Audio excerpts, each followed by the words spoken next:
నమస్తే. నేను విజయారెడ్డి. మనతో ఉన్నారు లోక్సత్తా ఫౌండర్ జయప్రకాష్ నారాయణ గారు ఉన్నారు. ఇటు రాష్ట్రంలో కావచ్చు, దేశంలో కావచ్చు, ముఖ్యంగా 3 విషయాలు మాట్లాడుకుంటే వైద్య, విద్య, ఉపాధి. కానీ ఈ 3 ఈరోజు నత్తనడక నడుస్తున్నాయా? చెప్పలేని పరిస్థితిలో ఉంది. నిజంగా పరిస్థితులు చూస్తుంటే ఆవేదన కలుగుతుంది. దీనికి ఎలాంటి సొల్యూషన్ ఏమైనా ఉందా? సార్తో డీప్ డిస్కషన్ చేద్దాం. సార్ నమస్తే సార్. నమస్తే విజయ్. నేను మీకు గుర్తుండకపోవచ్చు, మనం కలిసిన ప్రతిసారి ఈ విద్య, వైద్య, ఉపాధి ఈ 3 చుట్టే తిరుగుతుంటాయి. ఈ 3 చుట్ల రాజకీయాలు తిరుగుతున్నారు, ఈ 3 చుట్టే అధికారులు తిరుగుతున్నారు. నిన్న మన అది స్టేట్ ఏదైనా కావచ్చు, ఇంకా ఏసీపీ అధికారుల తనిఖీలు కావచ్చు, తునికల కొలతల శాఖ అంటారు, లేదంటే ఫుడ్ సేఫ్టీ అంటే ఇంత ఘోరంగా ఉన్నాయి పరిస్థితులు. గురుకుల పాఠశాలల విషయంలో చూస్తేంది, సాంఘిక సంక్షేమ హాస్టళ్ల పరిస్థితి చూస్తేంది. అంటే ఇందులో మనం అధికారులని తప్పుపట్టాలా, లేకపోతే గవర్నమెంట్ని తప్పుపట్టాలా? అంత నాసిరకమైన భోజనం మెనులో ఒకటి పెట్టడం, ఇంకా ఇంత టెక్నాలజీ పెరుగుతున్నా కూడా ఇంకా ఇంత దౌర్భాగ్య పరిస్థితిలోకి నెట్టబడుతుంది అంటే కారణం ఎవరని చెప్పుకోవచ్చు? మంచి ప్రశ్న విజయ్. మనకి ప్రజాస్వామ్యం కాబట్టి రాజకీయాన్ని రోజు తిట్టడం, విమర్శించడం అలవాటు అయిపోయింది. పత్రికల్లో కానీ, లేకపోతే వీధుల్లో కానీ, ఇంట్లో డ్రాయింగ్ రూమ్లో కానీ, అసెంబ్లీలో తిట్టుకుంటున్నారు. కానీ గవర్నమెంట్ అంటే ఏంటి? ఏదో బ్రహ్మ పదార్థం. అదేమన్నా ఎక్కడుంది గవర్నమెంటు? ఎన్నుకున్నటువంటి గవర్నమెంట్ అనేది చాలా పరిమితమైనది. శాసనసభకి మనం ఎమ్మెల్యేలు ఎన్నుకుంటే వాళ్ళ నుంచే 15 మంది 20 మంది మంత్రులు వస్తే 20 మంది మంత్రులు గవర్నమెంట్, కౌన్సిల్ ఆఫ్ మినిస్టర్స్. వాళ్ళు ఏం చేస్తారు? కేవలం విధాన నిర్ణయాలు, ప్రజలకు ఇచ్చిన హామీల మేరకు, ప్రజాభిప్రాయం మేరకు, వాళ్ళ ఆలోచన మేరకు విధానాన్ని నిర్ణయిస్తారు. నడిపించేది ఎవరు? ప్రభుత్వ యంత్రాంగం. హాస్టల్లో బలహీన వర్గాలకో, దళితులకో, పిల్లలకి మంచి పౌష్టికాహారం ఇచ్చి, ఆరోగ్య పరిస్థితులు కల్పించి, విద్యకు అవకాశం ఇవ్వాలని చెప్పి నిర్ణయం చేయడం వేరు. ఈ మొత్తం చేయాల్సిన బాధ్యత ప్రభుత్వ యంత్రాంగానిది. మనం అది మర్చిపోతున్నాం. మనం ప్రతిదానికి రాజకీయాన్ని బండబూతులు తిడుతున్నాం. రాజకీయంలో తప్పులు ఉన్నాయి. నేను తిట్టినంత రాజకీయాన్ని ఎవరు తిట్టలా, తప్పుల్ని విమర్శించాల. కానీ పరిష్కారం వైపు తీసుకెళ్లే ప్రయత్నం చేయకుండా ఒకళ్ళనొకరు తిట్టుకోవడంలో పడిపోయినారు. పరిపాలన యంత్రాంగం మీద పూర్తిగా పట్టు తప్పింది. ఇవాళ ప్రభుత్వోద్యోగంలో ఉన్నాము అంటే కొంతమంది చాలా కష్టపడి నిజాయితీగా నిబద్ధత పనిచేస్తున్నారు. ఇంకా ఇప్పటికి కూడా అలాంటి వాళ్ళు ఉన్నారు, చాలామంది ఉన్నారు. చాలా రంగాల్లో ఉన్నారు, అన్ని స్థాయిల్లో ఉన్నారు. మనం వాళ్ళని చూసి గర్వపడాలి, సంతోషించాలి. కానీ అత్యధికులు, నిజాయితీగా మాట్లాడుకుందాం, ప్రభుత్వంలో అలసత్వం, అవినీతి, అహంకారం, అధికార దుర్వినియోగం. ఏ ప్రేక్షకుడినైనా కనుక ఒకసారి గుండె లోతులోకి వెళ్ళండి మీరు. ఏ అంశంలోనైనా చూడండి మీరు. లేకపోతే మీరు ప్రభుత్వోద్యోగం అయినట్టయితే మీరు మీ అంశం వదిలేస్తే, మీ ఆఫీస్ వదిలేస్తే, మిగతా చోట్ల మీ గవర్నమెంట్లో పని ఉంటే మీరు ఒకసారి చూడండి ఏమవుతుందో. ఈ 4 నెలలు చూడండి. అలసత్వం, అవినీతి, అహంకారం, అధికార దుర్వినియోగం. ప్రభుత్వం అంటే కొద్దిమంది మనసు పెట్టి చిత్తశుద్ధితో పనిచేసే వాళ్ళని మినహాయిస్తే, ప్రభుత్వం అంటే మన నెత్తి మీద కూర్చుంటుంది, ప్రభుత్వం మనకు సమస్య అన్న రకంగా తయారు చేశాం. దీని మీద పట్టు లేకపోతే డబ్బంతా అటు వెళ్ళిపోతాను. మార్కెట్లో 15,000 రూపాయలు జీతం ఇచ్చే ఉద్యోగం అంటే అదే పని ప్రభుత్వంలో చేస్తే 40,000-50,000 రూపాయలు ఇస్తున్నాము. ఆ కారణంగా ఆ ఉద్యోగాల కోసం బ్రహ్మాండమైన గిరాకీ. ఆ ఎంపికైన వాడు ఏమనుకుంటున్నాడు? నేను గొప్పవాడిని, 100 మందిలో నేను సెలెక్ట్ అయినాను కదా, నేను చాలా గొప్పవాడిని, ఈ సమాజం నన్ను పోషించాలి. అంతేగాని సమాజం డబ్బులు నేను తింటున్నాను, సమాజానికి పనిచేయడం కోసం, మంది హితం కోసం నేను వచ్చాను, ఒక అవకాశం దొరికింది, బాధ్యత నెరిగి ప్రజలకు సేవలు అందిద్దాం అనుకోవట్లా. ఇది నా గొప్పతనం. ఇది భయము లేదు, భక్తి లేదు, బాధ్యత లేదు, 3 లేవు. ఈ మధ్య ఒక 2 వారాల క్రితం నేను పూణే వెళ్ళాను. అక్కడ ఏదో సంస్థ వారు ఈ ఐఏఎస్, ఐపీఎస్, ఇతర అధికారులు జాతీయ స్థాయిలో సెలెక్ట్ అయిన వాళ్ళు ఉన్నారు కదా, వాళ్ళందరితో కూర్చోమని నన్ను పిలిచారు, సన్మానం చేయమని చెప్పారు. 180 మంది వచ్చారు అక్కడికి, దేశం మొత్తం నుంచి. నేను మాజీ యూపీఎస్సీ చైర్మన్ డిపి అగర్వాల్ అని చెప్పని ఐఐటి ప్రొఫెసర్ అనే మంచి మనిషి ఆయన, మేమిద్దరం ఉన్నాం. నేను వాళ్ళకి నిర్మోహటంగా చెప్పాను, బాబు మీరు ఈ సెలక్షన్లు, మార్కులు, ర్యాంకులు మర్చిపోండి. మీరు ఒక అవకాశం కోసం ఆశించారు, పరిపాలనలో పాలు పంచుకోవాలి, మంచి చేయాలని చెప్పాను. ఆ అవకాశం మీకు వచ్చింది అంతే. ఇక ఈ మార్కులు, ర్యాంకులు కాదు, మీరేమి గొప్ప విజయం సాధించాల, మీకు ఒక అవకాశం వచ్చింది. ఇది మిమ్మల్ని డిఫైన్ చేయదు, మీ జీవితానికి నిర్వచనం కాదు. మీ జీవితం నిర్వచనం ఏంటంటే అవకాశాన్ని ఎలా ఉపయోగించుకున్నారు, ఈ ప్రజల మంది హితాన్ని ఎట్లా పెంచారు, అదొక్కటే మీకు గీటురాయి తప్ప నేను ఐఏఎస్కి వచ్చాను, నాకు ఇంత ర్యాంక్ వచ్చింది, ఇవన్నీ అనవసరం, మీకు చెప్పుకోవడానికి దర్పం కోసం తప్పితే ప్రజలకు ఏం సంబంధం లేదు అని బ్లంట్గా చెప్పాల్సి వచ్చింది. మన సమాజం కూడా ఎంపికయ్యాడంటే మనం ఆకాశాన్ని ఎత్తుతున్నాం. ఎంపికైనాక ఏం చేశాడు, ఏం చేస్తున్నాడు మనం చూడాలి. అసలు మనం ఉద్యోగుల్ని ఎంచుకునేది మనకు ఉమ్మడి సేవలు అందించడం కోసం. కాబట్టి ఉద్యోగుల మీద జవాబుదారితనం లేకుండా వాళ్ళని మనం ఆకాశానికి ఎత్తేసి మన జీవితంలో ఏది అవసరం ఉందో అవన్నీ ఉత్పత్తి చేసే వాళ్ళని తక్కువగా చూసి, ఇప్పుడు విజయం ఉందంటే మీరు ప్రజల్లో ఆలోచన పెంచడం కోసం ఒక షో ప్రొడ్యూస్ చేస్తున్నారు. ఇది సంపద సృష్టిలో భాగం. ఇది ప్రజలకు అవసరమైన సేవలు అందిస్తున్నారు. దీన్ని మనం తక్కువ చేసి వాడు గవర్నమెంట్లో గుమస్తాగా కూర్చుంటే మరి ఉద్యోగంలో కూర్చుంటే ఏం చేస్తాడో మనకు అర్థం కాదు. చాలా పెద్దగా చేస్తే మనం అవమానించుకుంటున్నాం. మన సమాజానికి అందరికీ కావాల్సిన వస్తువులు, మీ ఒంటి మీద ఏ వస్తువు అయినా చూడండి, మీ ఒంటి మీద వాచ్ చూడండి, బట్టలు చూడండి, చెప్పులు చూడండి, కళ్ళజోడు చూడండి, లేకపోతే పక్కన మొబైల్ ఫోన్ చూడండి, ఒక్కటి ప్రభుత్వం ఉత్పత్తి చేసిందా? బయట ఉత్పత్తి అవుతుంది. కాబట్టి ఏ ఉత్పత్తి మనకు పనికొచ్చేది లేకుండా మన నెత్తినెక్కి తొక్కుతున్నారు, మన డబ్బంతా తగలేస్తున్నారు. ఇది అంటే సమూలమైన మార్పులు. ఇందాక మీరు అన్నట్టుగా ఒక హాస్టల్కు మనం ఉదాహరణ తీసుకుంటే 4 ఎంప్లాయీలకు 2 లక్షల జీతం కేటాయిస్తారు గవర్నమెంట్ నుంచి. వాళ్ళకి పెట్టే ఫుడ్ చూసుకుంటే 1,50,000 కూడా ఉండదు. కంపారిటీ ఎట్లా ఉంది ఆలోచింపజేసి, అంటే జనాలకు కూడా ఈ క్లారిటీ తెలిస్తే ఎట్లుంటుంది అనేది. ఎందుకంటే చాలా గుడ్ పాయింట్ ఇందాక మీరు తెచ్చారు. ఆ 1,50,000 ఫుడ్ పెట్టడానికి కూడా ఇది లేకుండా పోతుంది. కరెక్ట్. కాబట్టి మనం 3 రకాలుగా ఆలోచించాలి. ఒకటి, ఉద్యోగుల్ని మన నెత్తి మీద తొక్కేటువంటి పెత్తందారులుగా కాకుండా ప్రజల సేవకులుగా జవాబుదారితనం తేవటం. ఎట్లాగా పని చేస్తే ఉంటారు, పని లేకపోతే పోతారు. సమర్థులకే పై పదవులు కానీ అందరికీ కళ్ళు మూసుకుని పై పదవులు రావు అని ఈ జవాబుదారితనం తీసుకురావాలి. ఒకప్పుడు స్వతంత్రం వచ్చాక కూడా బ్రిటిష్ వాళ్ళ పరిపాలన పుణ్యమా అని చెప్పిన అలవాటు కొంతకాలం కొనసాగిన కారణంగా మీరు సమర్థులైతే గవర్నమెంట్లో బాగా సమర్థంగా మీరు నిజాయితీగా పనిచేస్తుంటే యాక్సిలరేటెడ్ ప్రమోషన్స్ ఉండేవి. ఒక ఆయన, నేను ఐఏఎస్ చేరిన తర్వాత ఒక గుమస్తాగా ప్రభుత్వంలో చేరిన ఆయన జిల్లా కలెక్టర్గా నేను చూశాను, నా కళ్ళతో చూశాను. నేను ఒక గుమస్తాగా వచ్చి జిల్లా కలెక్టర్ అన్నాడు. ఎందుకని? స్వతంత్ర పోరాటం ముందు, స్వతంత్రానికి ముందు బ్రిటిష్ వాళ్ళ పాలనలో పనిని బట్టి ప్రమోషన్లు ఉండేవి. కాబట్టి సమర్థంగా పనిచేస్తే బాగున్నాడు అనుకుంటే టకటకా వచ్చేసి గుమస్తా నుంచి కలెక్టర్ అంటే మీరు ఊహించుకోగలరు ఎంత స్థాయి ఉంది తేడా. ఈవేళ మీరు ఊహించాలని కూడా సాధ్యం కాదు. ఏమైంది? గుడ్డిగా అందరికీ ప్రమోషన్ లేదు, టైం బౌండ్. నువ్వు పని చేసావా చేస్తావా లేదు. బాగా పనిచేస్తే ఒక ఇంక్రిమెంట్ అదనంగా ఇచ్చే అవకాశం లేదు, ఒక ప్రమోషన్ అదనంగా ఇచ్చే అవకాశం లేదు, బాగా పనిచేయకపోతే తీసే అవకాశము లేదు. ఇది మారిపోవాలి. జవాబుదారితనం కావాలి. సమర్థులకి పీటకు వేయాలి, బాగా పనిచేసిన వాళ్ళని పెంచాలి, పని చేయని వాళ్ళని తగ్గించాలి, లేకపోతే ఇంటికి పంపించాలి. రెండోది, మీరు ఇందాక చక్కటి మాట చెప్పారు. కొన్ని పనులు గవర్నమెంట్ చేయాల్సిన అవసరం లేదు, కానీ కొన్ని పనులు చేస్తారు. విధాన నిర్ణయం చేశాం. కానీ మనం పేదల పిల్లలకి, బలహీన వర్గాల పిల్లలకి, దళితుల పిల్లలకి మంచి పౌష్టికాహారం కావాలనేది ఉదాత్తమైన ఆలోచన. ఆ పౌష్టికాహారం గవర్నమెంట్లో ఉద్యోగి తీసుకొచ్చి మీకు భోజనం వండి పెట్టక్కర్లా. ఎగ్జాక్ట్లీ. మీరు 100 మంది పిల్లలు ఉంటే ఒక హాస్టల్లో, సోషల్ వెల్ఫేర్ హాస్టల్లో, నాకు ఈ రోజులు ఎంత తెలియదుగా నేను అనుకోవటం అక్కడ భోజనం కోసం ఏర్పాటు చేసి నెలకు 1,500 ఉంటుందేమో అనుకుంటున్నాను. ఒక కాస్త ఎక్కువ తక్కువ ఉండొచ్చు, నాకు తెలియదు సరిగ్గా ప్రశ్న ఎంత ఉందో. అంతకంటే ఎక్కువ పెద్దగా ఉండదు.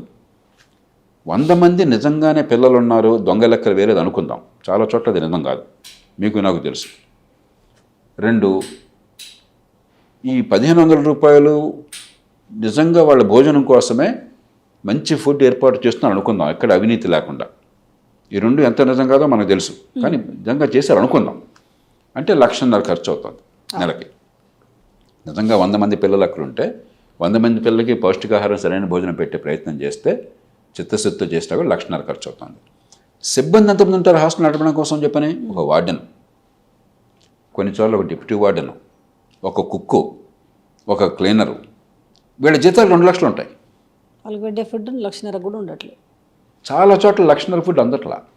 అదే కదా ఇప్పుడు 50 మంది ఉంటే 100 మందిని చెబుతారు. మరి 1,500 ఖర్చు పెట్టాల్సి ఉంటే 700తో అంతా చేసి వాళ్ళకి ఏదో నీళ్లతో ఉన్న పప్పు, లేదా గంజితో ఉన్న అన్నము, లేకపోతే మరొకటి ఏదో చూస్తున్నాం మనం. అన్ని చోట్ల ఇదే భాగవతం. ఇది ప్రభుత్వం డబ్బులు మనం కేటాయిద్దాం, ఇంతకంటే సమర్థంగా అందించలేమా? ధార్మిక సంస్థలు ఉన్నాయి, మిషనరీస్ ఎంత బాగా చేస్తున్నారు. మీకు నాకు మతం అంటే నోకుండా ఉండకపోవచ్చు, మనకు అనవసరం. కానీ కేవలం ధార్మిక సంస్థలు ఒక ఆధ్యాత్మిక చింతనతో, అది క్రైస్తవులు కావచ్చు, ముస్లిం కావచ్చు, హిందూ కావచ్చు, పార్సీ కావచ్చు, జైన్ కావచ్చు, సిక్ కావచ్చు, బౌద్ధం కావచ్చు, వాళ్ళందరూ కూడా వాళ్ళకి ఒక భక్తి ఉన్నది, ఒక నమ్మకం ఉన్నది, మంచి చేయాలన్న కోరిక ఉన్నది. వాళ్ళ ద్వారా మీరు చేయించారనుకోండి, హాస్టల్స్ మీరు నడపండి వాళ్ళకి ఇచ్చారనుకోండి, మీరు వాళ్ళు ఈ 1500 రూపాయలకి ఇంకో 500 రూపాయలు యాడ్ చేస్తారు. కరెక్ట్. చిత్తశుద్ధితో ఆ పిల్లకి మంచి భోజనం ఏర్పాటు చేస్తారు, మంచి చదువు ఏర్పాటు చేస్తారు, పారిశుధ్యం ఏర్పాటు చేస్తారు, మంచి అలవాట్లు నేర్పుతారు. మనకు అదనంగా 2 లక్షల రూపాయలు మనం ఖర్చు పెడుతున్న జీతాల కోసం ఆ ఖర్చు ఉండదు, అన్యాయం ఉండదు, పాము కాట్లు ఉండవు, అక్కడ దోమల కాట్లు ఉండవు, డెంగ్యూ జబ్బు ఉండదు, చికెన్ గున్యా ఉండదు. కాబట్టి ప్రభుత్వం ఒకవేళ చేద్దాం అనుకున్న పనులు కూడా అన్ని ప్రభుత్వమే చేయక్కర్లా. డబ్బులు మీరు కేటాయిస్తే ఈ పనిని మరింత సమర్థంగా స్వచ్ఛంద సంస్థలు చేయగలవా, చిత్తశుద్ధి ఉన్న సంస్థలు. మళ్ళీ మీ మీ బామ్మరిది పెట్టుకున్న సంస్థ, లేకపోతే మీకు లంచం ఇచ్చిన సంస్థ కాదు, నిజంగా చిత్తశుద్ధి. చాలా కుటుంబాలు ఎన్నో గ్రామాల్లో కూడా వాళ్ళ పెద్దగా సొంతంగా డబ్బు లేకపోయినా కూడా అన్నదానం చేద్దామని చెప్పని మనసు పెట్టి డబ్బులు పెట్టుకుని అన్నదానం చేస్తున్న వాళ్ళు ఉన్నారు. ఏదో వాళ్ళకి నమ్మకం ఉంది, సమాజానికి మంచి జరగాలని చెప్పను, లేకపోతే పోయిన తర్వాత ఆ పుణ్యం వస్తే స్వర్గానికి వెళ్తామని చెప్పను, దేవుడు ఆశీర్వదిస్తాడని చెప్పిన ఏదో ధర్మచింత ఉంది వాళ్ళకి. అలాంటి వాళ్ళని గుర్తించడం చిత్తశుద్ధి అంటే పెద్ద కష్టం కాదు, ఆ రకంగా చేయించవచ్చు. ఇట్లాగా ప్రభుత్వం చేసే పనులు కూడా అన్ని ప్రభుత్వ యంత్రాంగం ద్వారా పెద్ద కష్టమైన పని ఇలాంటి నిర్ణయం ఏమాత్రం లేదు. మీకు చిత్తశుద్ధి ఉండాలి, కొంచెం ఒళ్ళు వంచాలి, అంతా మనమే చేద్దామన్న గుత్తాధిపత్యం ఉండకూడదు. మూడోది, అసలు ప్రభుత్వం కొన్ని పనులు ఎందుకు చేయాలండి? మీరు చేయాల్సిన పనులు మీరు చేయట్లా. చట్టబద్ధ పాలన ఉందనుకోండి, చట్టబద్ధ పాలన ప్రభుత్వం తప్ప ఇంకెవరూ చేయకూడదు. ఇప్పుడు ఏం చేస్తుంది, ప్రభుత్వం చేయలేకపోతే గోండాలు చేస్తున్నారు ఆ పని. మీకు ఏమైనా ప్రాపర్టీ డిస్ప్యూట్ వస్తే మీరు ఎవరి దగ్గరికి పోతున్నారు? గోండ్ల దగ్గరికి పోతున్నారు, సెటిల్మెంట్లు చేసుకొని. సెటిల్మెంట్లు అంటే ఎక్కడ ప్రైవేట్ రంగం చేయకూడదు అక్కడ ప్రైవేట్కి వదిలేసాం. మనం చేయాల్సిన చోటు వదిలేయలేదు, చేయాల్సిన చోటు మనం వదిలేసాం. మన అవసరం లేని పనులు వాడు చేయగల పనులు మనం చేస్తున్నాం. కాబట్టి ప్రభుత్వం ముందు మంచి ప్రమాణాల విద్య, ఆ విద్య కూడా మీరే అందించక్కర్లా. ఎలాగో మీరు మీ దగ్గర ఎవరు నమ్మకం లేదు ప్రైవేట్ స్కూల్కి పోతున్నారు. మంచి ప్రమాణాల ఆరోగ్యం మీరే ఇవ్వక్కర్లా, అందే ఏర్పాటు చేయటం, దాని డబ్బులు ఏర్పాటు చేయటం, చట్టబద్ధ పాలన, మౌలిక సదుపాయాలు. వర్షం కురిస్తే వరదలు చూస్తున్నాం మనం. ఈ నిన్న పొద్దున అనుకుంటాను, బాగా బళ్ళున 7 గంటలకు మంచి వర్షం పడింది. ఊరంతా కంగాళి మనం చూసాం కదా. ఎంతోమంది మన మీటింగులు ఉంటే సార్ ట్రాఫిక్లో ఇరుక్కుపోయాను, ఈ కారణంగా రాలేకపోయాను, ఫ్లడింగ్ అయిపోతుందని చెప్పని. ఎంత సిగ్గుచ్చేటు. అది పెద్ద వర్షం, అది వానాకాలం వర్షం రాదా? మౌలికమైన సదుపాయాలు కల్పించలేకపోతున్నారు. వరద నీటి పారుదల లేదు, మంచినీటి సరఫరా లేదు. ముఖ్యమంత్రి ఇంటికి నేను ఒక 100 మీటర్ల దూరంలో ఉన్నాను. వారానికి 2 రోజులు నీళ్ళు రావు, మంచినీళ్ళు లేవు. వచ్చేది ఒక రోజైనా కూడా మనం పట్టుకుని చేసుకుంటాం, అది కూడా అందట్లేదు. ఇక్కడ కూడా వాటర్ మంచినీళ్ళు లేవు. మంచినీళ్ళు అందించలేకపోయిన ప్రభుత్వాలు, మురుగునీటి పారుదల చేయలేని ప్రభుత్వాలు మంచినీళ్ళు మురుగునీళ్ళు కలుస్తున్నాయి. వర్షం వస్తే వరదలు తెచ్చే ప్రభుత్వాలు, రోడ్డు ఉండదు, ట్రాఫిక్ నియంత్రణ ఉండదు. కానీ ఇవన్నీ ఉండవు అంటున్నారు. కానీ మరొక వైపు మాత్రం మూసీని మాత్రం సుందరీకరణ చేస్తామనే మాటలు కూడా ఉన్నాయి కదా. ముందు ఇవి ఇంపార్టెంటా అవి ఇంపార్టెంటా అంటే ఏం చెప్పగలుగుతారు? మూసీని సుందరీకరణ చేయొద్దని నేను అంటలా. కానీ ఏం చేస్తున్నారంటే, మనకి ముందు మీరు మౌలికంగా చేయాల్సిన పని విస్మరిస్తున్నారు. రెండోది, మూసీ సుందరీకరణ కావచ్చు, లేక్స్లో ఈ సూవేజ్ కలపకుండా ఉండటం కావచ్చు, తక్కువ ఖరీదుతో మంచి పద్ధతులు ఉన్నాయి. మనకి దాని మీద ఆసక్తి లేదు. ఒక 30,000 కోట్ల ప్రాజెక్ట్ అనగానే మనందరికీ కళ్ళు బ్యాగ్ మెల్లమెల్ల మెరిసిపోతాయి. 30,000 కోట్ల ప్రాజెక్ట్ అంటే 3,000 కోట్లు మనకు దక్కేస్తుంది, మనకు బాగుండదు. తర్వాత ఏమైంది ఎవడో పట్టించుకోడు. 30,000 కోట్లు మిగులుతుంది, అంతే ఖర్చు అయింది మిగులుతుంది, మనకి అప్పుల ఖాతాలో చేరిపోతుంది. రేపు పొద్దున్న దీనివల్ల ఏమైంది, మళ్ళీ మామూలే. ఇంకో ప్రభుత్వం వస్తుంది, మళ్ళీ ఈసారి 50,000 కోట్లు ఖర్చు పెట్టి సరస్సుని బాగు చేస్తూ ఉంటారు, అది ఖర్చు పెట్టేస్తాం. ఆ తర్వాత ఇంకో 1,00,000 కోట్లు ఈసారి అంటాడు. మనకి ఇది అసలు ఏం ఖర్చు పెడుతున్నాం, ఏం ఫలితం వస్తుంది, తక్కువ ఖర్చుతో ఈ పని చేసే అవకాశం ఉందా, కొత్త టెక్నాలజీలు ఏమైనా ఉన్నాయా, ప్రపంచంలో ఏం చేస్తున్నారు, కొంతమంది ఎవరైనా ముందుకొచ్చి చేసేవాళ్ళు ఉన్నారా, వాళ్ళందరికీ వాళ్ళు. ఇది మనం చూడాల. ప్రతి కూడా ఒక హై కాస్ట్ ప్రాజెక్టుల కింద చేసేసి దానిలో ఆమ్యామ్యాలు మింగేసి పెద్ద బ్రహ్మాండ పబ్లిసిటీ ఇచ్చేసి ఆ తర్వాత అంతా నాశనం అయింది, ఏం కాలేదని చెప్పంటే మామూలు అయిపోతాం, మళ్ళీ మొదలెడతాం ఇంకోసారి. ఇప్పుడు హైదరాబాద్లో మహానగరం గురించి మాట్లాడుకుంటే మీరు అన్నట్టుగా నీళ్లు కావచ్చు, ఇప్పుడు మురుగు నీళ్లు కావచ్చు, వర్షం వస్తే సముద్రంలో చెరువులు తలపిస్తున్నాయి, రోడ్లు కావచ్చు, సామాన్యులు చాలా ఇబ్బంది పడుతున్నారు.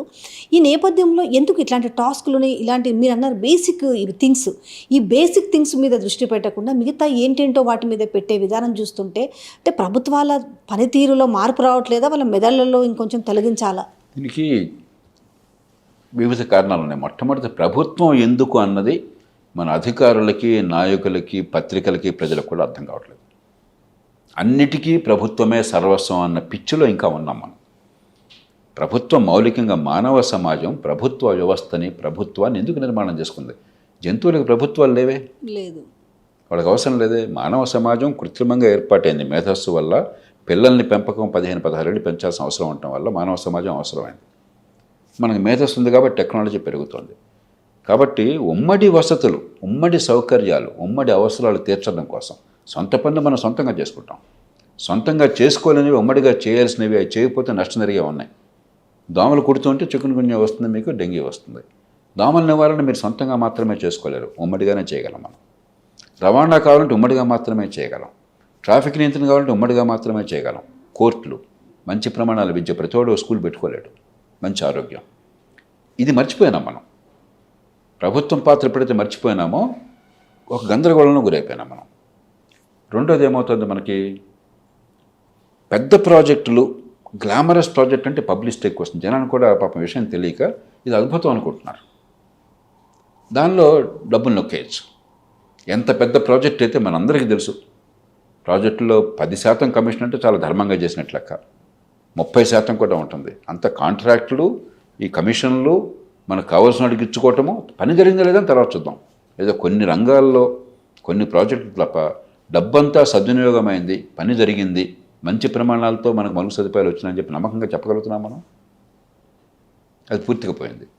మూడోది, రోజువారీ పనితీరు మెరుగుపరచాలని చెప్పంటే మంచి విద్య అందించాలి, స్కూళ్ళల్లో మంచి ఆరోగ్యం అందించాలి, లేకపోతే మంచినీళ్ళు సరిగ్గా వచ్చేట్టుగా మంచి ప్రమాణాలు అందించాలి, మురుగునీరు కలవకుండా ఉండాలి, లేకపోతే వర్షం వస్తే వరదలు రాకుండా ఉండాలి. ఇది చాలా పెయిన్ఫుల్ టాస్క్, ఇది బోరింగ్ వర్క్. ఇది దీంట్లో గ్లామర్ లేదు, ఎక్సైట్మెంట్ లేదు, పెత్తనం చెలాయించడం లేదు.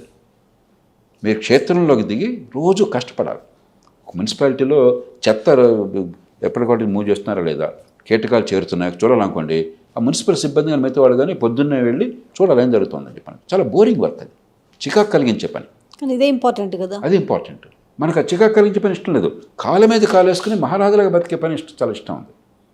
మనం రోడ్డు మీద వెళ్తుంటే మీకు వర్షం కురిస్తే ఎక్కడికి వెళ్ళినా మీకు అర్థమవుతుంది ఎందుకని ఇక డ్రైనేజ్ సరిగ్గా లేదు, ఎందుకని తారు రోడ్డు మీద నీళ్ళు నిలిచిపోతున్నాయి. రోడ్డు మీద నీళ్ళు నిలవకూడదు. ఎంత వర్షం పడ్డా కూడా తారు రోడ్డు మీద నీళ్ళు నిలవకూడదు. నిలబెడితే గ్యారంటీగా రోడ్డు నాశనం అయిపోతుంది. ట్రాఫిక్ ఎలాగో ఇబ్బంది వస్తుంది, అది కాకుండా రోడ్డు నాశనం అయిపోతుంది. ఎందుకు అవుతోంది? బర్మ్ సరిగ్గా ఎందుకు లేదు, దీన్ని బాగు చేద్దాం. ఇది మనకు చూస్తే మీరు ఇంజనీరింగ్ చదవక్కర్లా, మెడ మీద తలకాయ అంటే అర్థమవుతుంది.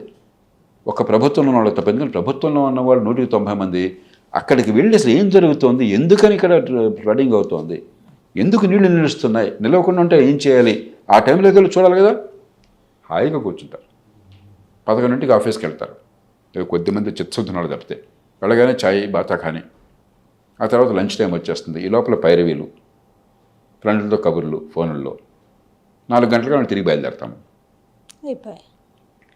కాబట్టి ఈ 3 కారణాలు, ప్రభుత్వం పాత్ర ఏమిటో అర్థం కాక, హై కాస్ట్ ప్రాజెక్టులు పెద్ద గ్లామర్ ఉండే తీసుకుంటే డబ్బులు వస్తుంది, పెద్ద ప్రచారం వస్తుంది, ప్రజలకు ఫలితం రాకపోయినా కూడా నిజంగా ప్రజలకు అవసరమైనటువంటి బాగు చేయాలని చెప్పంటే చిత్తశుద్ధితో పనిచేయాలి. హాస్టల్ ఉన్నాయా లేదా, ఆ శాఖ అధికారులు నిరంతరం అక్కడికి వెళ్ళి ఆ పిల్లలతో కూర్చుని ఊరికే పైపైన కాకుండా కాగితాలు చూడడం కాకుండా పిల్లలు ఏమవుతున్నారు, వాళ్ళ ఆరోగ్యం ఎట్లా ఉంది ఒకసారి చూస్తే మనకు అర్థమైపోతుంది.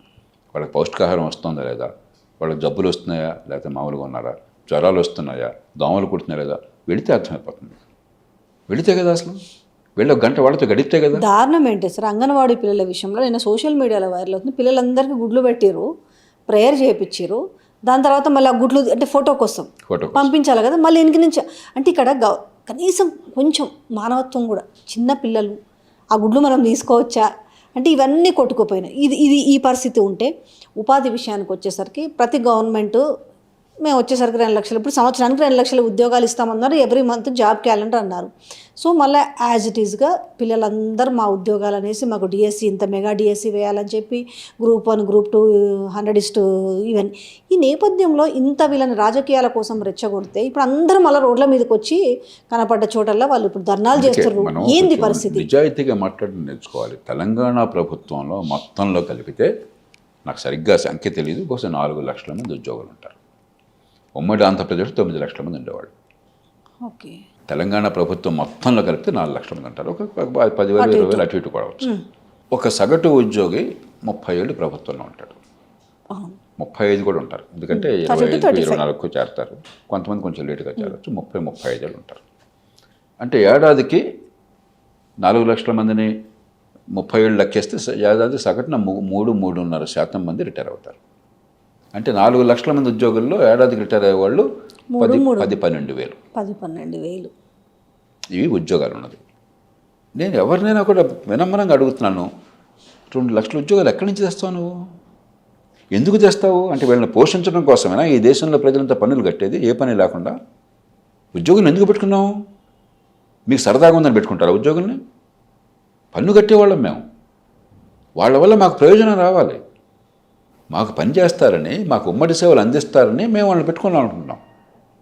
ఉమ్మడి సేవలతో మీరు చేసే పనితో సంబంధం లేకుండా మా పన్నుల డబ్బులు మార్కెట్ కంటే 3 రెట్లు జీతాలు ఇచ్చి వాళ్ళని పోషించాలని, ఏదో మీ ప్రాపకం కోసం ప్రజల్లో అపోహలు ఉన్నాయి, అపార్థాలు ఉన్నాయి, విషయం తెలియదు కాబట్టి, అమాయకులు కాబట్టి వాళ్ళని రెచ్చగొట్టి మేము ఉద్యోగాలు ఇస్తామని భ్రమ పెడితే, జాతీయ స్థాయిలో కానీ రాష్ట్రంలో కానీ ప్రభుత్వంలో ఉద్యోగాలు నిరుద్యోగానికి పరిష్కారం అన్నటువంటి అబద్ధాన్ని చెప్తే ఇంతకంటే అన్యాయం ఇంకేమైనా ఉందా?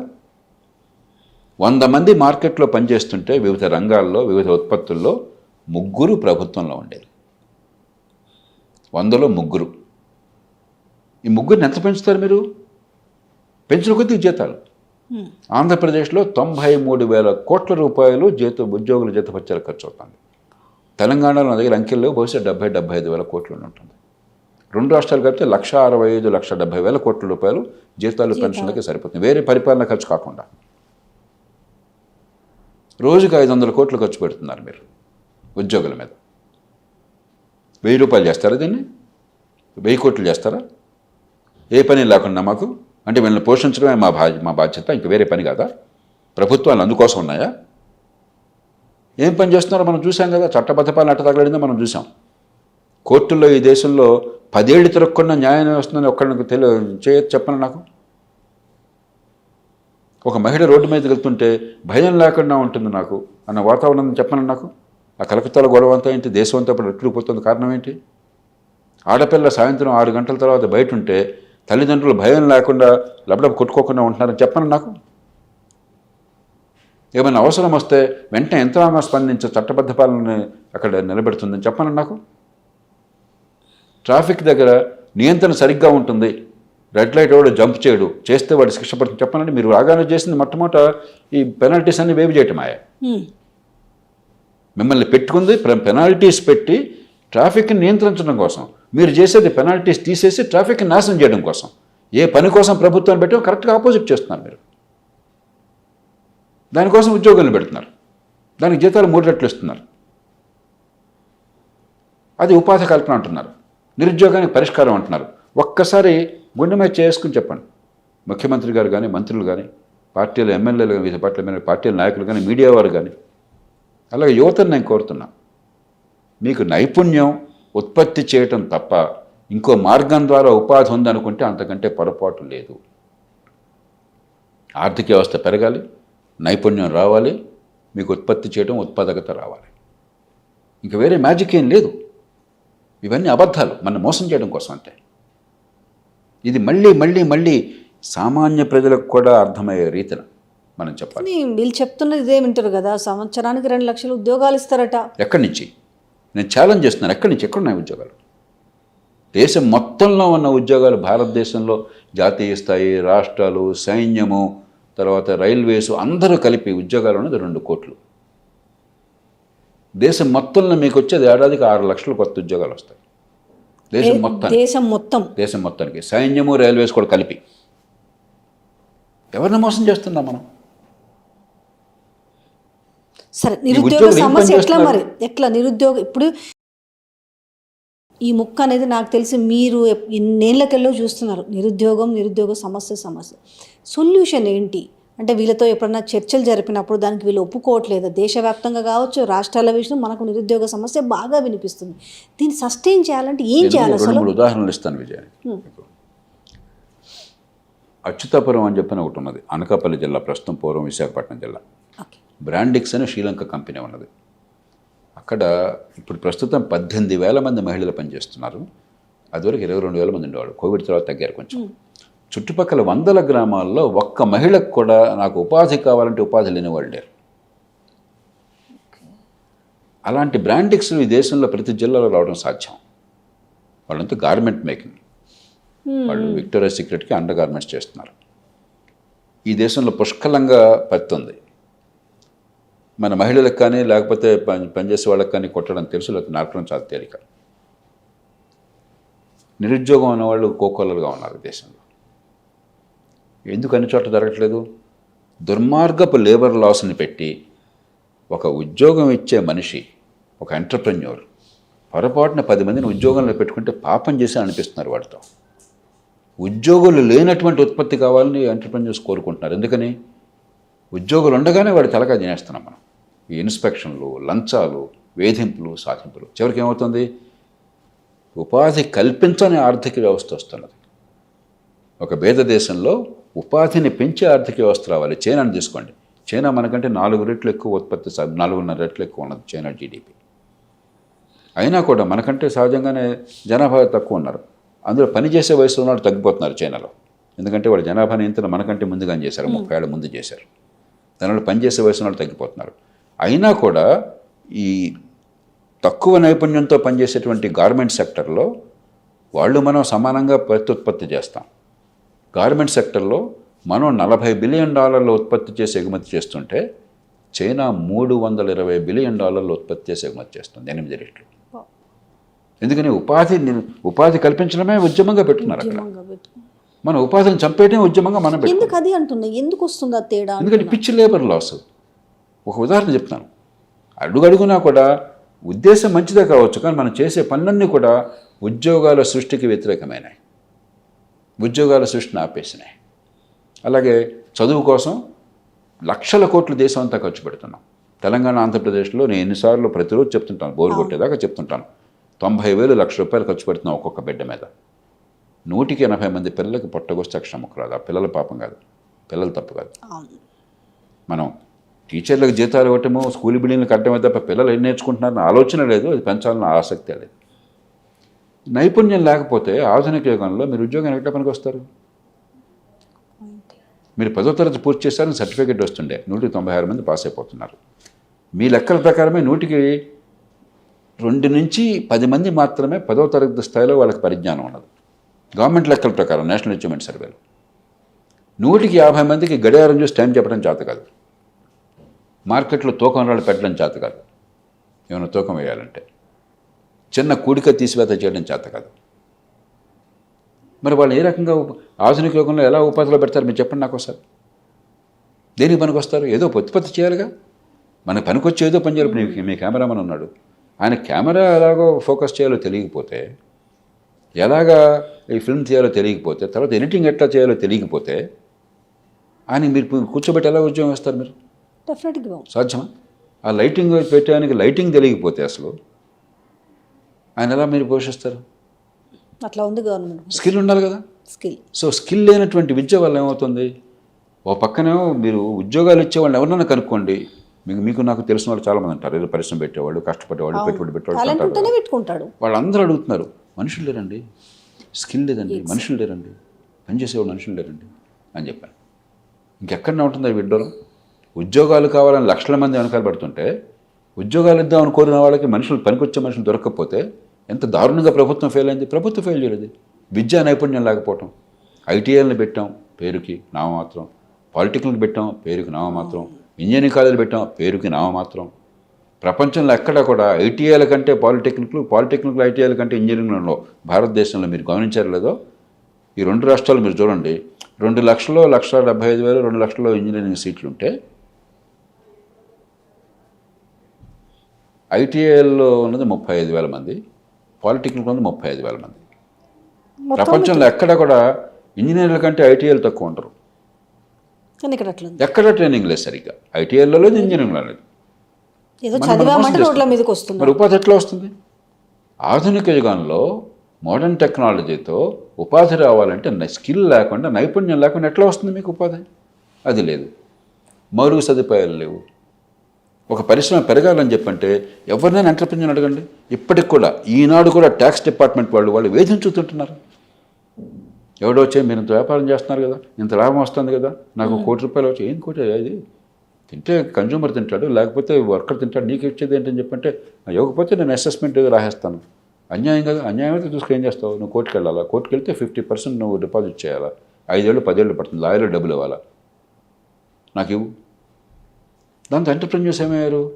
వీటితో నాకెందుకండి, ఒక చిన్న స్థలం కొనుక్కుంటే హైదరాబాద్లో మరో చోట అది పెరిగిపోతుంది, అలా ఉంటుంది, ఏ రిస్క్ ఉండదు, ఏ భయం లేదు, దాన్ని కాపాడుకుంటే చాలు అని ఆలోచిస్తున్నారు.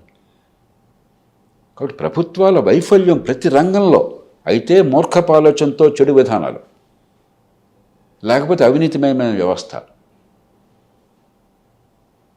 సంపద సృష్టిని వ్యతిరేకించేటువంటి సమాజంలో ఉపాధి ఎట్లా వస్తుంది? ఇప్పుడు స్కిల్స్ పెంచకపోగా ఇప్పుడు మరి నిరుద్యోగ వృత్తి మీద పెడతామంటున్నారు. సరే, ఇవ్వలేదని వేరే విషయం అనుకోండి, ప్రతి ఒక్క నిరుద్యోగికి అంతకంటే పొరపాటు ఇంకేమన్నా ఉందా? ఆ డబ్బులు స్కిల్కి పెట్టండి, మీరు పనికొచ్చే స్కిల్కి పెట్టి ఉపాధి కలిగించండి. ఆ డబ్బులు ఈ మధ్యకాలంలో జాతీయ స్థాయిలో ప్రభుత్వం చేసినట్టుగా మీరు ఎంప్లాయ్మెంట్ ఓరియంటెడ్ ఇన్సెంటివ్స్ ఇవ్వండి. ప్రొడక్షన్ లింక్డ్ ఇన్సెంటివ్స్ లాగా ఎంప్లాయ్మెంట్ లింక్డ్ ఇన్సెంటివ్స్ ఇవ్వండి. ఈఎల్ఐ అంటున్నాం. అంటే మీరు ఇంతమందిని తీసుకున్నట్టయితే కొంతకాలం పాటు నేను ఈపీఎఫ్ ఇస్తాను, మరొకటి ఇస్తాను, ఏదో ఒకటి దీర్ఘకాలం ఉద్యోగం వచ్చేటైతే అది ఎంతైనా చేయండి, ఉపాధి కల్పన కోసం చేయండి. కానీ ఉపాధికి పనికొచ్చేట్టుగా తయారు చేయకుండా, ఉపాధిని ఉత్పత్తి చేసే విధానాలను చేపట్టకుండా, ఉపాధి లేదు కాబట్టి డబ్బులు ఇస్తానని చెప్పంటే ఎంతకాలం ఎవరు పోషిస్తారు? మీరేం పోషించట్లా. ఫోటోల్లో మరి మన మంత్రులు, మన ముఖ్యమంత్రులు, ప్రధానమంత్రులు వాళ్ళ ఫోటోలు పొద్దున్న తాటికి అంత ఫోటోలు ఎంచుకుంటున్నారు, మేము ఎంత చేస్తాం. మీరేం చేయట్లా. మా డబ్బు ఇది, మా డబ్బు తగలేస్తున్నారు. పనికొచ్చేవాటి చేయకుండా, ఎందుకోసం మిమ్మల్ని ఎన్నుకున్నావు దానికోసం చేయకుండా మీరు మా డబ్బు తగలేసి మీరు ఓట్లు పొందే ప్రయత్నం చేస్తున్నారు. దేశం ఏమైందో మీకు లెక్కలేదు, పిల్లలు ఏమైనా మీకు లెక్కలేదు, యువత ఏమైందో మీకు లెక్కలేదు. ఇది సరైనది కాదు. ఇప్పుడు గ్యారంటీ స్కీమ్స్ అంటున్నారు ప్రజల కోసం. రైతుల విషయానికి వస్తే ఏకకాలంలో రుణమాఫీ అన్నారు. సో అది బడ్జెట్కు సరిపోవట్లేదు, సాధ్యమవుతలేదు. దానిపైన అప్పు చేసి అప్పులు రద్దు చేశారు, రేపు పొద్దున అప్పు పుట్టకుండా చేశారు. అంతే కదా. రుణమాఫీ చేసేస్తే సకాలంలో డబ్బు తిరిగి ఇచ్చిన వాడికేమో రుణమాఫీ వర్తించదు, ఎగ్గొట్టినాడికి రుణమాఫీ వస్తుంది.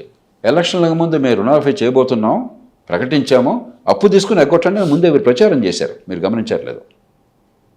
పరపతి వ్యవస్థ నిలబడుతుంది. ప్రజలు ఏమంటారు అంటే ఇప్పుడు ఇది అవుతుంది, మళ్ళీ చూద్దాం, మళ్ళీ 5 ఏళ్ళకు మళ్ళీ, అంటే ఇది ఒక బ్లాక్ మెయిల్. కాబట్టి ఏమవుతుంది, ఇక డబ్బు తిరిగి ఇచ్చేవాడు కూడా ఎవడెవడు, ఎందుకు తిరిగి ఇచ్చినవాడు పాపాత్ముడు మూర్ఖుడు వాడు, తిరిగి ఉన్నవాడు తెలియగలవాడు. 2 డబ్బు ఇచ్చేవాడు పరపతి ఇవ్వడానికి నీకెందుకు ఇస్తారు? నీకు అప్పు ఇక్కడ వస్తుంది, బ్యాంకులు కానీ ఇంకోటి కానీ అప్పు ఇవ్వడం మానేస్తారు. ఏమవుతుంది మార్కెట్లో ఇప్పుడు కూడా కూరగాయలు అమ్ముకునేటువంటి ఆ తల్లి తోపుడు బళ్ళతోనో లేకపోతే దీంతోనో మార్కెట్లో రోజుకి ఆ పరిస్థితిని బట్టి ₹1 నుంచి ₹10 దాకా వడ్డీ కట్టాల్సి వస్తుంది రోజుకి. బ్యాంకుల్లో మీకు వచ్చేది సంవత్సరానికి ₹10 వడ్డీ లేకపోతే ₹12 వడ్డీ. అది మాఫీ చేస్తానంటివి నిజంగా కష్టంలో ఉన్నవాళ్ళు, ఎక్కడితే కానీ డొక్కాడన్న వాళ్ళు, ఆ రోజు కనుక వర్షం కురిస్తే ఆ రోజు సంపాదన లేకుండా ఇంట్లో పస్తులు ఉండేవాళ్ళు, వాళ్ళకి పరపతి అందాల. రుణమాఫీ కాదు పరిష్కారం. సకాలంలో సరైనంత మేరకు సరసమైన వడ్డీలకి రుణమంది ఏర్పాటు కావాలి. అక్కడ కావాలంటే వడ్డీ కొంత మాఫీ చేయండి మీరు సకాలంలో కడితే. రైతులకు ఆ పని చేస్తున్నారు. రైతులకు 3% వడ్డీ ఇప్పుడు, అంటే ఏడాదికి పావలా వడ్డీ అవుతుంది. అంతకంటే ధర్మమైన వడ్డీ సాధ్యం కాదు. కాబట్టి సకాలంలో సరిగ్గా అంత ఏర్పాటు చేయండి. వడ్డీ వ్యాపారం దగ్గరికి పోయి రోజుకి ₹1, రోజుకు ₹2, ₹10 వడ్డీ అవసరం లేకుండా చేయండి. అది మళ్ళీ తాగేసి డబ్బులు వృధా చేయకుండా ఆ డబ్బు పిల్లలకు పనికొచ్చేట్టుగా, ఆదాయం పెరిగేట్టుగా ఏర్పాట్లు చేయండి. అది చేయాలి. కానీ రుణమాఫీ అనేది ఎట్లా పరిష్కారం అవుతుంది? ఎన్నిసార్లు రుణమాఫీలు రాలేదు? ఏం పరిష్కారం ఉంది? కేసీఆర్ గారు చేశారు కదా, అంతకుముందు మన్మోహన్ సింగ్ ప్రభుత్వం చేసింది కదా, అంతకుముందు తావు ప్రభుత్వం చేసింది కదా, వీపీ సింగ్ ప్రభుత్వం. రోజు పరగడైపోయినాయి, మన బతుకులు బాగుపడ్డాయి, ఆదాయాలు ఎట్లా పెరిగినాయి రైతులకి. కాబట్టి మనం ప్రజలకి వాస్తవాలు చెప్పి చిత్తశుద్ధితో ఆదాయాలు పెంచే మార్గాలు వేస్తుంటే చాలా కష్టం. సార్ ఇప్పుడు సూపర్ 6 అని పెట్టినా లేకపోతే ఆర్ గ్యారంటీ స్కీమ్లను పెట్టినా మహిళలకు 2,500 రూపాయలు వాళ్ళు ఒక డెవలప్మెంట్ కోరుకుంటున్నారు. పోనీ ఇవి అన్నీ ఆశ చూపారు. ప్రజలు కూడా ఎలక్షన్స్ సమయంలో ఏమైనా డబ్బులు ఇస్తారు, కొత్త స్కీమ్స్ వస్తున్నాయంటే అట్రాక్టివ్ అవుతున్నారు కదా అంటున్నాను. ప్రజలు నేను తప్పట్టను విజయ్, ఎందుకంటే ఓకే, ప్రజలు అడగకుండానే మీరు ఇస్తున్నారు. అవును, మొట్టమొదటి అలవాటు చేసింది మీరు. ప్రజలు పేదరికం బాధలో ఉన్నారు, సామాన్య ప్రజలు పేదరికం బాధలో ఉన్నారు. కాబట్టి 100 రూపాయలు అదనంగా వచ్చినా కూడా నా పిల్లలకి భోజనం సరిగ్గా పెట్టుకోవచ్చు, ఈ పూట ఆరోగ్యం చూసుకోవచ్చు, పిల్లవాడికి స్కూల్ ఫీజు తీసుకోవచ్చు, ఇల్లు గడుస్తుంది సహజంగానే. ఆ కష్టంలో ఉన్నారు. మీరేం చేస్తున్నారు? ప్రభుత్వాన్ని ఎన్నుకున్నప్పుడు ఈ ప్రభుత్వం వల్ల నా పిల్లలకి డబ్బు ఖర్చు పెట్టకుండా మంచి చదువు వస్తుంది, నీకు డబ్బు ఖర్చు లేకుండా మంచి ఆరోగ్యం ఉంటుంది, మౌలిక సదుపాయాలు బాగుంటాయి, ఉపాధిని కలిగించి వ్యవస్థ నిర్మాణం చేస్తున్నారు, నేను కష్టపడితే నా పిల్లలు ఎదుగుతారు రేపు, ఆ నమ్మకం కలిగింది అనుకోండి, ప్రజలు ఏమీ ఆశించరు. కానీ ప్రజలకు ఎవరిని ఎన్నుకున్నా, ఎంత పన్నులు కట్టినా నా బతుకులో తేడా పెద్దగా ఏమీ రావట్లేదన్న భావం ముఖ్యంగా పేదలకి. డబ్బున్న వాళ్ళు ఎలాగో ప్రభుత్వం ఆధారపడి వాళ్ళ తంటాలు పడుతున్నారు. వాళ్ళు సమాజంలో నెక్కుకోగలరు కాబట్టి, వాళ్ళకి నైపుణ్యం ఉంది కాబట్టి సంపాదించగలుగుతున్నారు. పెద్దగా నైపుణ్యం లేనప్పుడు, సంపాదించే శక్తి ఎక్కువగా ఉత్పాదకత లేనప్పుడు ప్రభుత్వాన్ని ఎన్నుకున్నా కూడా నాకు ఎందుకు ఎన్నుకుంటున్నానో దానివల్ల ఏం జరుగుతుందో నాకు అర్థం కావట్లా. ఎవరిని ఎన్నుకున్నా నా బతుకులో తేడా కనిపించట్లా. కాబట్టి చచ్చునుడి పెళ్ళికి వచ్చిందే కట్నం డబ్బులు తీసుకుంటున్నారు. ఆ పరిస్థితికి నెట్టింది ఈ పార్టీలు, ఈ ప్రభుత్వాలు, వీళ్ళ వైఫల్యం. మనం వాళ్ళని ఆ బాధల్లోకి నెట్టి, ఆ కష్టాల్లోకి నెట్టి, ఆత్మగౌరవం ఉన్న సమాజంలో ఆత్మన్యూనత తీసుకొచ్చి 1950ల్లో ఈ దేశంలో ఎవడు చేజా చర్దించేవాడు కాదు. ఎంత పేద కుటుంబం అయినా ఒక సామాన్యులైనా సరే పౌరుషంగా ఉండేవాడు. ఆ పౌరుషాన్ని చంపేసి వాళ్ళ ఆత్మవిశ్వాసాన్ని నాశనం చేసి అబద్ధాలు చెప్పి ఎవరెన్నికైనా కూడా పెద్దగా ఏం మార్పు రాదన్న పరిస్థితి తీసుకొచ్చి ఈవేళ చచ్చినోడి పెళ్ళికి వచ్చిందే కట్నం వాడు ఇస్తున్నాడు, తీసుకుంటే తప్పే ఉందని తీసుకుంటుంటే అదే ప్రజలు తప్పుగా నిందిస్తున్నాం మనం. ఆ పరిస్థితి తీసుకొచ్చింది మీరు. ఇప్పుడు సంక్షేమం వద్దని ఎవరు అంటలా. పేద సమాజంలో రాజకీయం నడవాలంటే ప్రజాస్వామ్యంలో ఎంతో కొంత సంక్షేమం అవసరం, లేకపోతే ఓట్లు పడో, అందరికీ డామన్ డిపాజిట్ పోతాయి. కాబట్టి ఆ పరిస్థితి దాటిపోయింది. కనీసం సంక్షేమాన్ని అభివృద్ధిని సమతూకం చేయకపోతే ఈవేళ తినేది రేపొద్దున మన పిల్లల భవిష్యత్తును కాపాడేది ఇంటికి ఒక బ్యాలెన్స్ని తీసుకురాకపోతే, అది కూడా ప్రజలు నచ్చకపోతే, అంతకంటే మూర్ఖపు రాజకీయము, అంతకంటే అవినీతి రాజకీయము, అంతకంటే అలసత్వంతో కూడిన సోమరిపోతు రాజకీయం ఇంకేమైనా ఉందా? నాయకత్వం బాధ్యత కదా అది. మన ఇంట్లో పిల్లలు, మీ ఇంట్లో కూడా మీ పిల్లలు ఉన్నారు కదా, ఏ పిల్లలైనా ఏమంటారు? అమ్మ టీవీ చూస్తాను నేను, అమ్మ సరదాగా బయటకు ఆడుకుంటాను నేను, అమ్మ వీడియో గేమ్స్ ఆడతాను రాత్రి 10 గంటలైనా కూడా. మనం ఏం చెప్తాం? నాన్న వీడియో గేమ్స్కి టైం ఉన్నది, అంతా వీడియో గేమ్స్ కాదు, సరదాగా బయటకు వెళ్ళి ఆడుకో, టీవీకి టైం ఉంది, దాని టైం దానికి, నువ్వు చదువు మీద దృష్టి పెట్టు, సరైన టైంలో నిద్రపో, సరిగ్గా భోజనం చేయి అని చెప్తే కొన్నిసార్లు మీ పాప ఎవరో వచ్చి ఐ హేట్ యూ అమ్మ అని తలుపు మూసేస్తుంది. ఆ క్షణంలో కోపం వస్తుంది, ఎందుకని తన మాట నగ్గలేదని. పిల్లల్ని ప్రేమించే తల్లిదండ్రులు ఏం చెప్తాం? ఆ క్షణంలో ఆ బిడ్డన్నా కూడా మనం పట్టించుకోకుండా నవ్వేసి అర్థమయ్యేట్టు చెప్తాం. తర్వాత పిల్లలకి అర్థమవుతుంది.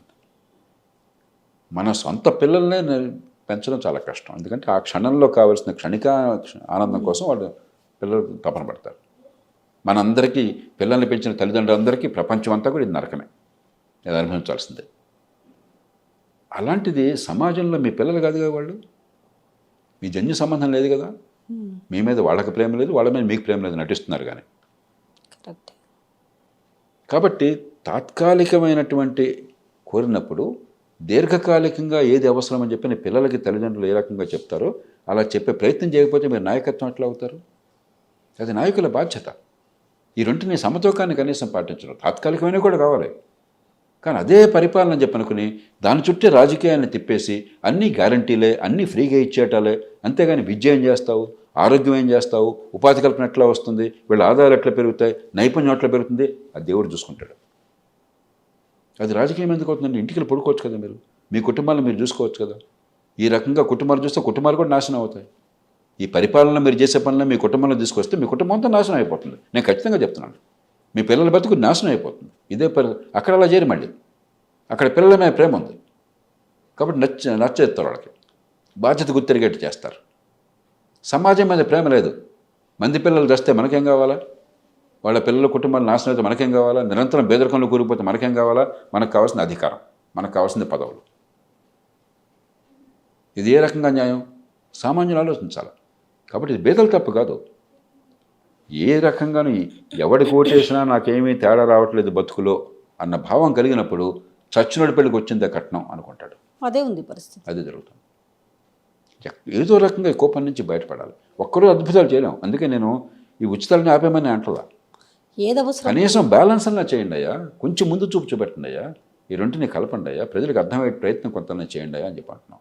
అదేం లేకుండా ఎప్పటికప్పుడు ప్రతిరోజు పరగడిపోయిపోయి ఏ రోజుకు ఆ రోజు ప్రతి చిన్న విషయంలో ఓట్లు వస్తాయా లేదా, ఏందా ఓట్లు ఎందుకు? పరిపాలన కోసం. పరిపాలన మర్చిపోయి ఓట్లు రంజు పెడితే 5 ఏళ్ల పాటు ఓట్లు రంజు అయితే ఎట్లా? పోనీ అలాగనే ఏమైనా ఓట్లు వస్తున్నాయా? ఎలాగో పోతున్నారు. మీరు ఎన్ని విన్యాసాలు చేసినా కూడా జనం అలాగో తిరస్కరిస్తారు కొంతకాలం పోయిన తర్వాత. తప్పదు. సొమ్ము పోయే శని బట్టే ఒక ఉన్మాదం ఆవహించింది మన ఈ మాట. కేవలం రాజకీయంలో వాళ్ళే కాదు, పత్రికలు బహిరంగ చర్చ నాశనం అయిపోయింది.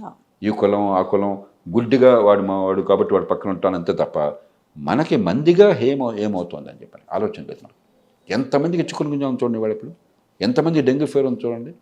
ప్రభుత్వాలు సరిగ్గా పనిచేస్తే, దోమల నియంత్రణ ఉంటే, వర్షాకాలం వస్తే ఒక బాధ, ఎండాకాలం వస్తే ఒక బాధ, దేనికి అవి ఫిక్స్ అయ్యి ఉన్నాయి.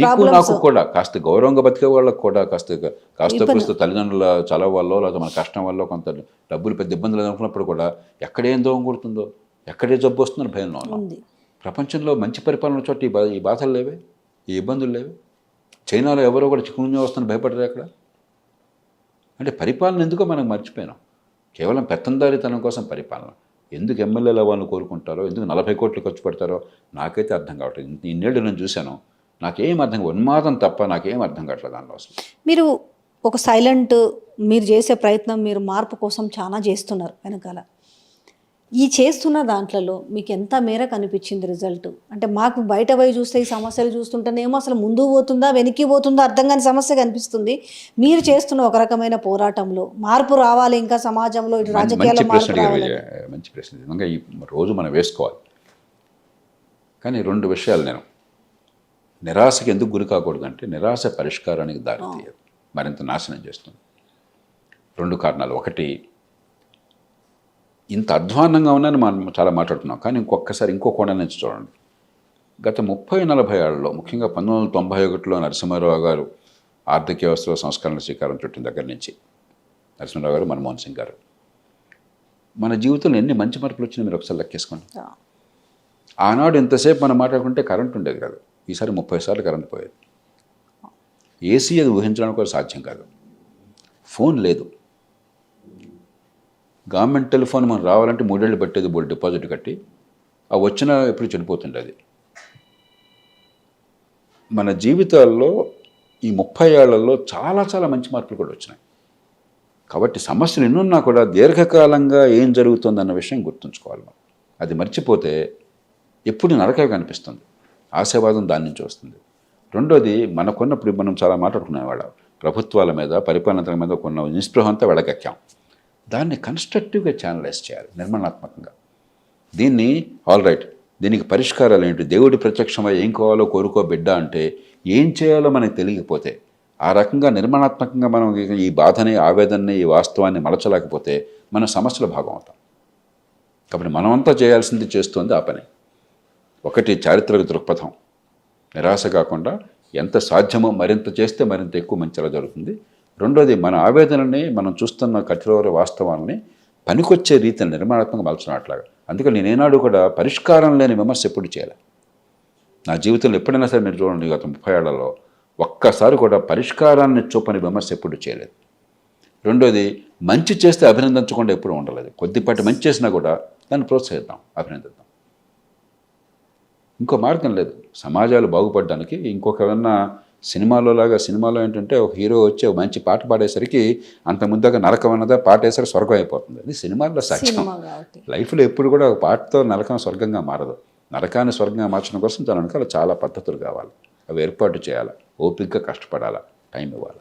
చివరిగా ఒకటి, మనము ఇందాక మాట్లాడుకున్నాం ఆడపిల్లల భద్రత, మహిళలు ఇంకా తిరిగే పరిస్థితి కనిపిస్తుందా మనకు రాత్రిపూట అనేది చూసుకుంటే మనకు కలకత్తాలో జరిగిన ట్రైనింగ్ మెడికల్ స్టూడెంట్ పైన ఎట్లా చూడొచ్చు అంటే మనమేమో చాలా గొప్పగా చెప్తున్నాము మహిళల భద్రత పైన మనం ఎంత ఖర్చు పెట్టామో చెప్తున్నాము ఎలాంటి నిర్ణయాలు తీసుకున్నామో చెప్తున్నామో కానీ తీరా చూస్తుంటే ఆ జరిగిన విధానం. ఇప్పుడు విజయ్ మీరు అన్నట్టుగా దీనికి స్పందించని మనిషి ఈ దేశంలో ఉండడు. అక్కడ ఎక్కడో ముక్కుపచ్చలారి నా పిల్లకి జరిగినా కూడా నా మనసులో నా చెల్లి కావచ్చు, నా కూతురు కావచ్చు, ప్రతి మనిషికి ప్రతి కుటుంబానికి ఈ భావం ఉంది. అందుకే నిర్భయ ఢిల్లీలో అయినా, లేకపోతే దిశ హైదరాబాద్ అయినా, ఇప్పుడు కలకత్తాలో పోస్ట్ గ్రాడ్యుయేట్ మెడికల్ స్టూడెంట్కి అయినా కూడా మనందరం స్పందించడానికి కారణం ఏంటంటే ఇది మన ఇంట్లో మన కుటుంబ సభ్యులు కావచ్చు, మనం ప్రాణంగా ప్రేమించేది మన కుటుంబం కావచ్చు, ఎవరికైనా జరగచ్చు. ఎవరు ఇక్కడ జరుగుతుంది ఇక్కడ జరగదని లెక్కలేదు. దానికి పశ్చిమ బెంగాల్లో నేరాలు కొంచెం తక్కువ. ఈ దేశంలో మిగతా రాష్ట్రాలతో పోలిస్తే కాస్త మధ్యతరగతి విలువలు ఉండి కొంచెం నేరాలు తక్కువ ఉన్న రాష్ట్రం పశ్చిమ బెంగాల్. కాబట్టి ఇక్కడ అక్కడ అనుకోవడం లేదు. అందుకే స్పందిస్తున్నాం. కాబట్టి మొట్టమొదటి నేను కోరేది ఏంటంటే ఖచ్చితంగా స్పందించాలి, మన భావాలు వ్యక్తం చేయాలి, కానీ నిరాశకు గురి కావద్దు. ఒక్క నేరం జరిగిన మహిళల మీద చాలా దారుణం, కానీ పోలికలు చూస్తే ఇతర దేశాలతో ఇతర సమాజాలతో ఇప్పటికి కూడా మన దేశంలో మహిళల మీద అత్యాచారాలు నేరాలు ఇంకా మరీ ఎక్కువగా లేవు. కాబట్టి నిరాశకు గురైపోయి మనం కనుక ఆడపిల్లల ఆత్మవిశ్వాసాన్ని పోగొడితే ఏమవుతుందంటే ఆ వంక చూపెట్టి విజయ నువ్వు ఉద్యోగం చేయబాకు, అమ్మ నువ్వు కాలేజీకి వెళ్ళబాకు, అమ్మ నువ్వు ఇంట్లోనే ఉండు, ఇంటి పట్టునే ఉండు, పరదా వేసుకుండు అని మళ్ళీ గతంలోకి తీసుకెళ్తాం. మహిళల రక్షణ పేరుతో మనకున్న ఆందోళనని ఆతృతని మహిళల్ని వంటింటికి పరిమితం చేసే పరిస్థితి అయినట్టయితే అది చాలా అన్యాయం అవుతుంది. ఇది గుర్తుంచుకోవాలి. ఖచ్చితంగా మనకి సమస్య ఉన్నది, పరిష్కారం కావాలి. కానీ ఇప్పటికి కూడా మన సమాజంలో భయంకరమైన పరిస్థితులు లేవు. అవి రాకుండా కాపాడుకోవాలి. నిరాశకు గురి కావద్దు. ఈ పేరుతో మహిళలను మళ్ళీ నువ్వు చదవద్దు, నీకు మార్కెట్లో ప్రవేశం వద్దు, నీకు ఉపాధి వద్దు, ఆర్థిక వ్యవస్థ వద్దు, సమాజంలో నీకు స్థానం వద్దు, ఇంట్లో పరిమితం కాని చెప్పి అన్నది మళ్ళీ మనం వెనక్కి తీసుకెళ్ళడం అవుతాం. రెండోది, మనం ఒక పెద్ద తీవ్రమైన సమస్య వచ్చాక స్పందిస్తున్నాం. ఒక భయంకరమైన మానభంగము, తర్వాత హత్య అంటే అంతకంటే తీవ్రమైన నేరం అనేది ఇంకోటి అమానుషమైన చర్య.